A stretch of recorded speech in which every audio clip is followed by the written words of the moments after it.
اے پیغمبر، کیا تم نے اس شخص کو دیکھا جس نے اپنی خواہش نفس کو اپنا معبود بنا رکھا ہے؟ تو کیا تم اس کے ذمہ دار ہو سکتے ہو؟ یا تم یہ خیال کرتے ہو کہ ان میں اکثر سنتے یا سمجھتے ہیں؟ نہیں، یہ تو چوپایوں کی طرح کے ہیں، بلکہ ان سے بھی گئے گزرے۔ بھلا تم نے اپنے پروردگار کی قدرت کو نہیں دیکھا کہ وہ سائے کو کس طرح دراز کر کے پھیلا دیتا ہے، اور اگر وہ چاہتا تو اس کو بے حرکت ٹھہرا رکھتا؟ پھر ہم سورج کو اس کا رہنما بنا دیتے ہیں، پھر ہم اس کو آہستہ آہستہ اپنی طرف سمیٹ لیتے ہیں۔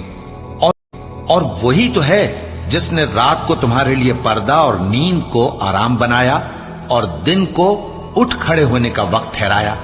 اور وہی تو ہے جو اپنی رحمت یعنی مے کے آگے ہواؤں کو خوشخبری بنا کر بھیجتا ہے، اور ہم آسمان سے پاک نتھرا ہوا پانی برساتے ہیں تاکہ اس سے شہر مردہ یعنی بنجر زمین کو زندہ کر دیں، اور تاکہ ہم وہ پانی بہت سے اور آدمیوں کو جو ہم نے پیدا کیے ہیں پلائیں۔